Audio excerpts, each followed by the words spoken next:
Hello, I'm Kirsten and I'd like to talk to you about preventing your joints against injury, arthritis and degeneration. Do you run or jog or play regular sports? Or spend hours at the computer? Do you suffer from inflammation, pain or stiffness in any of your joints?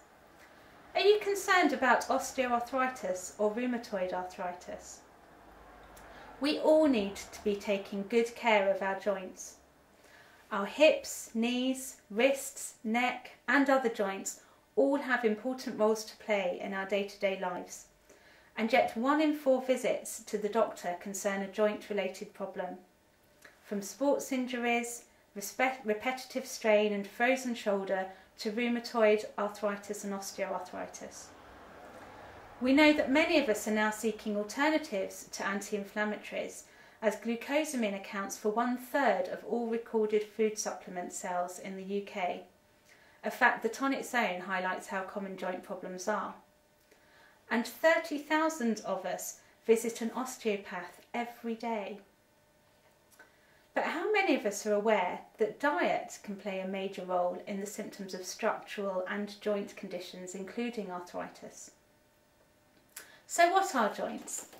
Well, joints are mostly where 2 bones meet in the body and enable us to move and also stay in alignment. There are various different types of joints in our body, each providing a different range of movement. So for example, your knees only really tend to bend in one direction, although there is a little bit of rotation at play.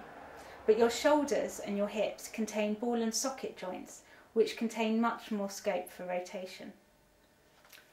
Muscles attach to the outer lining of the bone via tendons to help move the joints, and ligaments attach the bones to each other to help provide stability.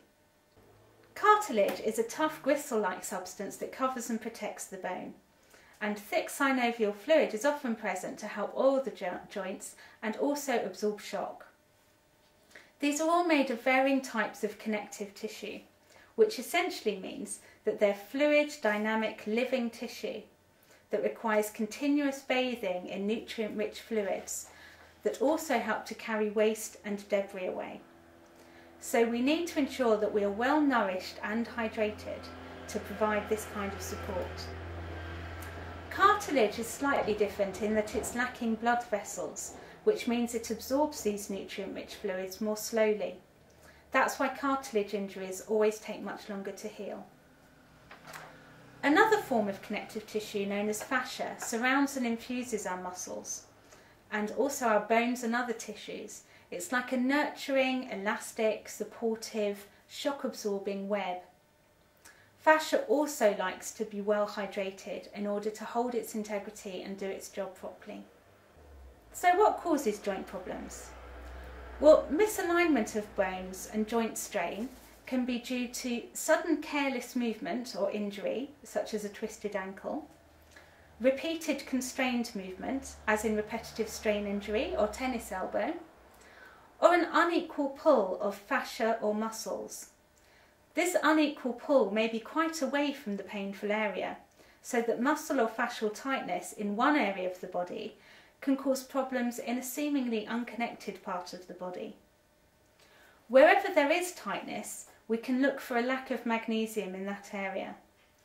Calcium-dominant muscles will stay in the contracted position and will find it difficult to relax without sufficient magnesium. In fact, tissue cells generally will be more contracted where calcium is dominant. This will accompany a state of dehydration and pH imbalance in the cells, and there may be a variety of contributing factors here, including environmental stress and nutritional deficiency. The trauma of a sudden injury can also create a calcium-dominant, contracted picture, as the body seeks to hold and protect the area that's in pain. We can stay frozen in this pattern for many years after we've forgotten about the injury, and so maintain a weakness in this area as fluids are less able to get through to the constricted tissue to nourish and cleanse it. The calcium and sodium dominant tissue here will be more acidic, more prone to inflammation and less quick to heal. There are some similarities here with an arthritic picture. There are two main types of arthritis: rheumatoid arthritis and osteoarthritis. Rheumatoid arthritis is an inflammatory condition of the joints where the inflamed tissue will also be sodium and calcium dominant.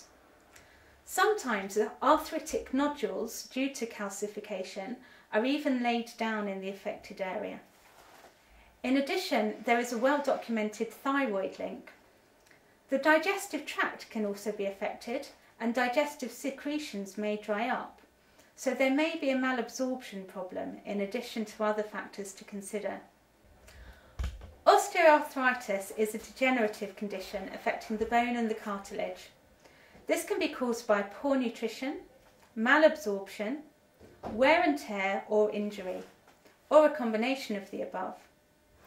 Strain can also be put on the joints if there is misalignment in the bones, as described before, and this can eventually put more stress on the bone and cartilage and cause degeneration. Clicky joints are not necessarily a sign of joint problems, although it may relate to hypermobility.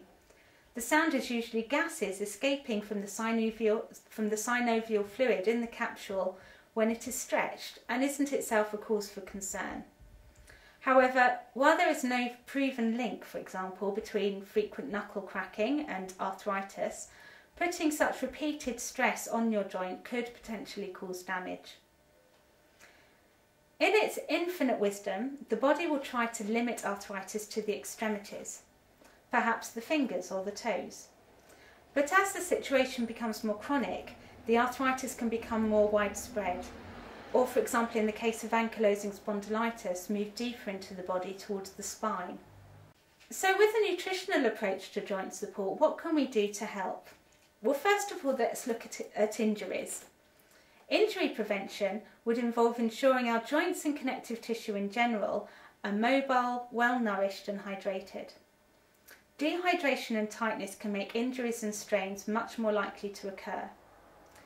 If the injury is already there, then the approach of keeping hydrated and easing any patterns of contraction will support the body's own efforts to heal and cleanse the area. In both cases, this would involve a varying amount of nutritional support, together with work to resolve or avoid potential issues of calcium misplacement due to constriction and acidity. With arthritic conditions, the nutritional approach will have similarities, but would also need to focus on endocrine support. The degree of acidity and calcium misplacement will generally be more pronounced and so may need more attention. So let's have a look at calcium misplacement.